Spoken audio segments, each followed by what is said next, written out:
April 25, 1945. A single decoded message lands on the desk of General George Patton's intelligence officer. It contains two words that stop the entire Third Army advance cold. Alpine aktiviert. The Alpine fortress, active. In reality, that message never came, because the fortress was never built. The Alpine Hitler's mythologized last redoubt deep in the Austrian and Bavarian Alps, turned out to be exactly what Allied commanders eventually concluded: a phantom.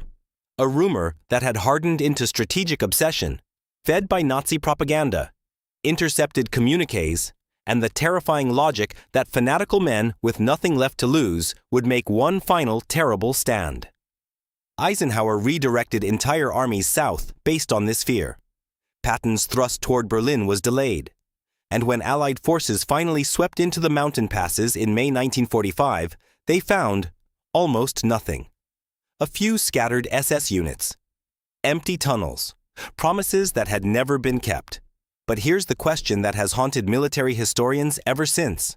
What if the fortress had been real? Not the fantasy version. Not the underground empire of Nazi mythology with 1 million troops and decade-long supplies. The real question is narrower and more disturbing. What if, beginning in late 1943, the right combination of people, resources, and genuine strategic will had been applied not to every delusion of the Nazi propaganda machine, but specifically to fortifying approximately 50,000 square kilometers of Alpine terrain, establishing supply depots that could sustain $150,000 to 200,000 fanatical troops, and making that final mountain core genuinely impregnable for 18 months or more, because the resources existed. That's the part that keeps pulling researchers back. In 1943, Albert Speer was performing economic miracles with Germany's war industry. The Atlantic Wall consumed billions of Reichsmarks and hundreds of thousands of tons of concrete for coastal defenses that Rommel himself doubted could hold. The energy poured into the Atlantic Wall, redirected southward and inward toward terrain that was naturally defensible in ways no French beach could ever be. That changes the entire calculation. The Alps aren't a beach. They're a fortress built by geology. Every pass is a choke point. Every valley is a kill zone. Every ridge is an observation post that overlooks 100 kilometers of approach. The branching point isn't some single dramatic decision. It's subtler than that. It's Heinrich Himmler in the winter of 1943, finding his way into a private meeting with Hitler and making a different argument than he actually made. In reality, Himmler floated the Alpine idea periodically, but never pressed it with conviction. He was too entangled in the war in the East, too distracted by his competing roles as SS chief, as police minister, as self-appointed military commander of Army Group Vistula. But imagine a Himmler who recognized, a full year earlier than he did in reality, that the Eastern Front was irretrievably lost. Imagine him making the argument not as a fallback position, but as the primary strategy from 1944 onward. Cede everything else, hold the mountains, outlast the coalition. Hitler would have resisted. He always resisted retreat. But here's what's documented and real. By late 1944, even Hitler understood that Berlin could fall. What he never abandoned was the conviction that the Western Allies and the Soviets would fracture. He believed it in his bones, that Churchill and Roosevelt and Stalin were an alliance of convenience that would collapse under the right pressure. If there were a genuine Alpine Redoubt, defended by 200,000 SS troops, absorbing enormous Allied casualties for every mile of mountain road, the question becomes less fantastical than it sounds. How long before the coalition's political coherence began to crack? Think about what that terrain means in practice. The Brenner Pass, the Berchtesgaden Plateau, the Salzburg Corridor. In 1944 and 1945, Allied air power was dominant. But air power against mountain troops in prepared positions, with supply lines running through tunnels and underground depots, is a fundamentally different proposition than air power against tanks in open French countryside. Monte Cassino had already demonstrated that. At Cassino, a single German division held a single hilltop monastery against repeated Allied assaults for 5 months. 5 months. Now multiply that across an entire Alpine arc, with SS divisions that were ideologically committed to fighting to the last man, and you begin to see the shape of the problem. If you've found this kind of deep historical exploration useful, if this is the kind of content you want more of, this is the moment to subscribe, because what we're building here is exactly this. Rigorous, evidence-grounded alternative history that respects the complexity of the real past. Not fantasy, not glorification. Investigation. Now. Where were we? The summer of 1945, in our alternative. Berlin has fallen. The Reich government in the capital is gone. But in the mountains, a rump government, Himmler, Bormann, the SS leadership, has declared the Alpine zone a sovereign continuation of the Third Reich. Eisenhower faces a choice that has no good answer.